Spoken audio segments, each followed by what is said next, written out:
Hey guys, welcome back to Ranger Survival and Fieldcraft. I'm Andrew, and what I have for you today is a look at the Bush Pot Survival Kit. These are kits that go inside of our bush pot to use that bush pot as the container item for our kit, but then to hold the contents of our entire kit, making it very reliable, easily transportable, mobile, agile, and great for survival. Stand by.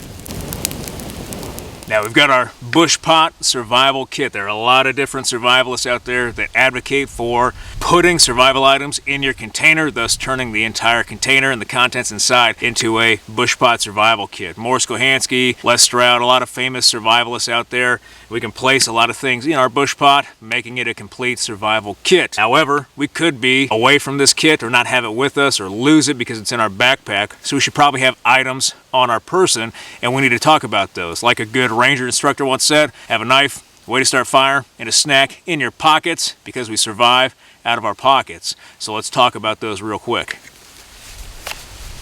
First item needs to be some sort of fixed blade knife. Full tang with a good rubberized grip to give us a good purchase, especially if we have poor dexterity in the hands due to exhaustion, fatigue, due to cold weather, or we happen to be injured. At least 4 or 5 inches of cutting surface, 90-degree spine. This can be high carbon steel, so we can use it as a flint and steel kit as well. But then that full tang knife to be able to take down material in the field and process it, everything from taking down game by turning this into a spear or creating spears, creating different tools, processing game, making friction fire sets. The knife will do everything for us to recreate everything that we need or our basic items from our Bush Pot Survival Kit, to even burned out bowls using that friction fire set and logs from the area that we harvest with our knife.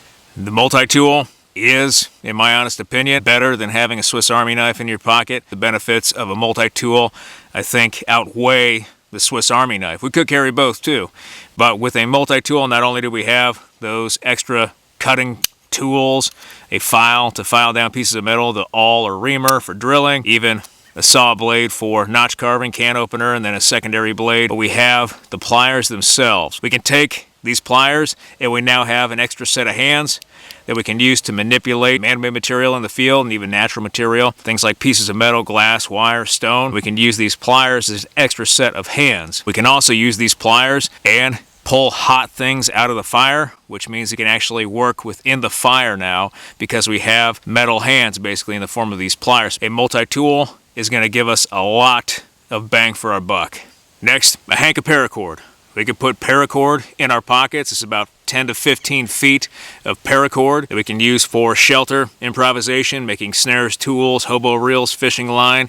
We can use it to make traps. We can use it to help put up shelter. We can use it to secure a bandage in place, only limited by our imagination and creativity with paracord. So we should have a hank in our pocket. Also, besides having that hank of paracord, we can preload and put paracord as our boot laces. That way we have a couple of feet of paracord right here that we can unlace our boot with, keep our boot on, and then have that paracord for additional survival tasks. Not only a hank in the pocket, but we can wear that paracord as well.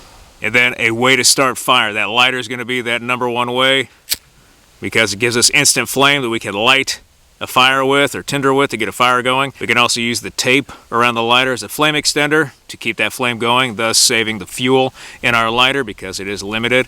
Or we could use that tape for a handy dandy band-aid in the field when we accidentally cut ourselves. And then lastly, we should probably have some sort of high-calorie energy bar or a granola bar, something to put in our pockets to eat. That way we have a little bit of sustenance. We can maintain our mental faculties a little bit longer. We have something to chew on to keep us full or at least satiated for a while, and then continue to make decisions in our survival scenario. All right, with our pockets out of the way, let's take a look at our Bush Pot Survival Kit. Now you'll notice that the Bush Pot itself comes in this mesh bag, and this is just a spare mesh bag we had lying around. But this becomes another piece of our kit because we can take this bag, and if we need to actually use this pot to boil water, which we will eventually need going down the list of our survival priorities, we can take all the contents, put it in here, and that way we can collect our contents of our kit, keep it together, and still be able to use the container itself. So this is great that we can actually take and have another container ready to go to put all of our survival stuff in. Doesn't matter, we just grab it, throw it in here, all of it, And now all of our kit is in our net bag or our mesh bag. We have our kit, but now we can safely use our bush pot to treat water, boil it, make it safe to drink, and still have access to all our items without losing them. Now with the bush pot, you'll notice it's relatively flat. It is not tall as compared to something like this Stanley cooking kettle. Reason being is that while this will pack relatively easily, this one has a locking lid, so we have the ability to lock our contents shut so we don't lose it. Plus, it being flat means it fits inside a backpack fairly well.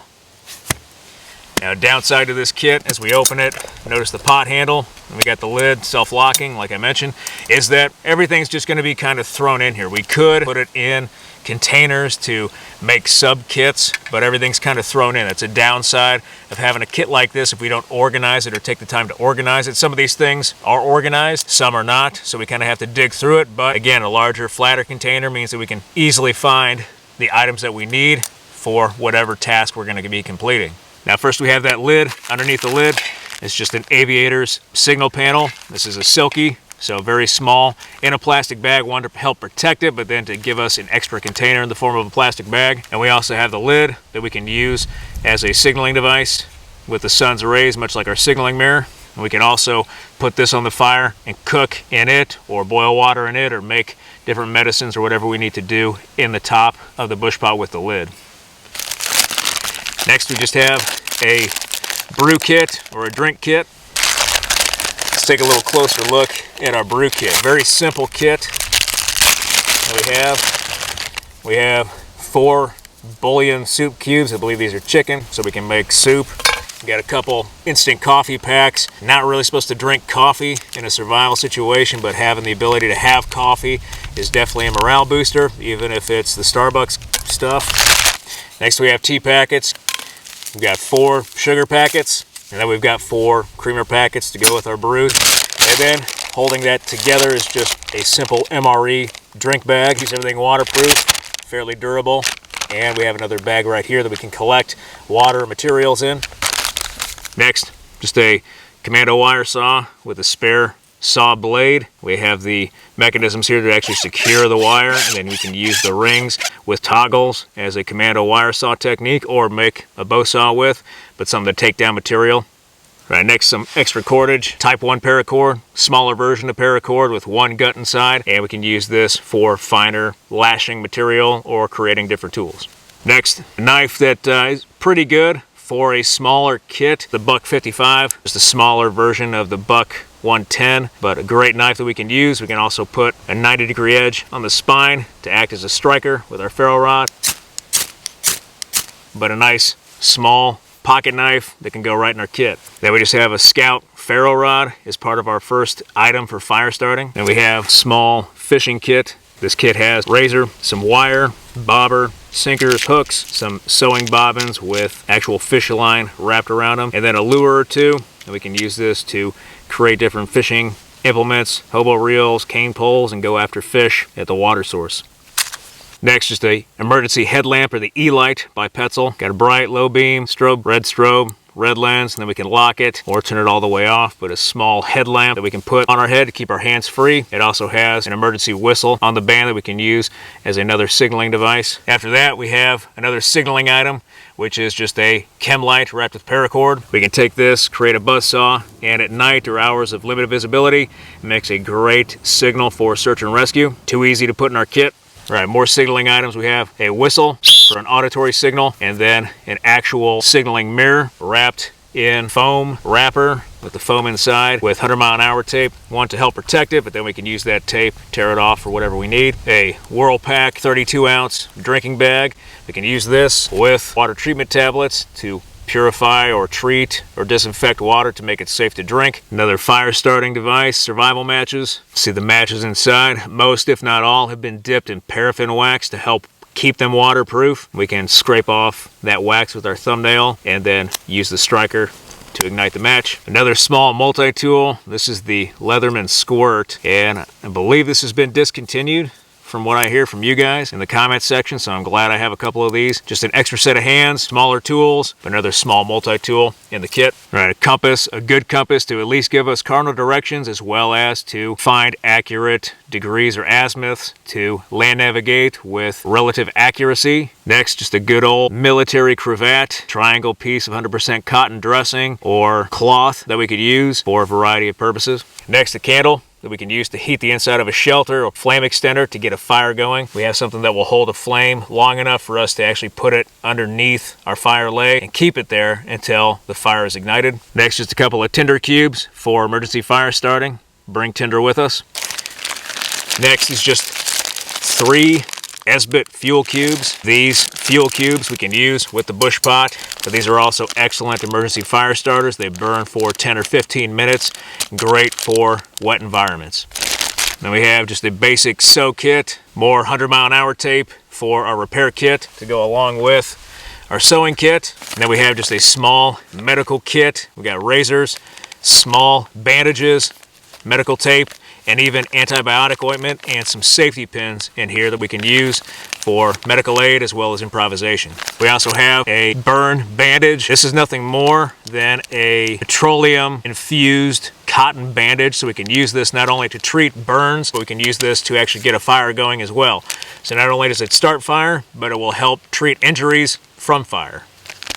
And then just a Fresnel lens to use the sun's rays, solar ignition, good to go. Next, high calorie energy bar, kind of like the one we had in our pockets at the beginning of the video, but this one has 400 calories in it. Good food item to go with our drink kit. And last thing in our kit, just a Mylar blanket. We opted to have just one shelter item component for our kit, and we have ways to still improve upon this even though we have one shelter item. We can take our candle, light it, put it in the ground, and then sit around the candle, wrap the blanket over top of ourselves, and that heat from the candle will radiate and reflect off our Mylar blanket, making it a great survival shelter or emergency shelter to get warm in. And then we even have ways to get our metabolic energy up, get the heat in the body up in the way of digesting calories. Just something to think about with our shelter is that we have ways to improve upon it, and we have techniques, and we're relying more on fire as well as food and improvisation to get a shelter up and stay warm and protect ourselves from the elements. Now, while our fire's doing its business over there, let's talk about the fine art of cross-loading survival kit items. Cross-loading simply means grabbing survival items and putting them in our pockets. That's the whole point of a kit like this.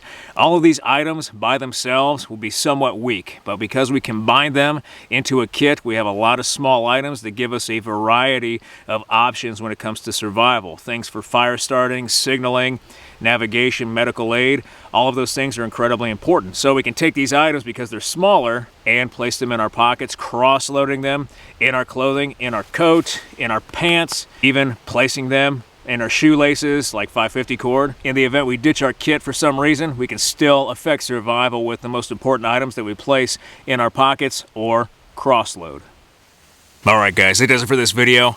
A very down and dirty video on a bush pot survival kit. Again, there are a lot of people out there that advocate for these types of kits, and I for one recommend them and think they're great because the versatility, the fact that we have a variety of different items, and we can tailor these kits to our environment. We don't have to rely on store-bought kits, and everything is right there for us to use in an emergency. So I hope you like this video. If you did like this video, hit that like button, hit that subscribe button, leave me a comment in the comment section. I always appreciate your feedback. I want to thank you guys for everything you do for me, for this channel, for your likes, your views, your subscriptions, your comments, your feedback, and your shares, and I'll be back with another video as soon as I can, guys. Thanks.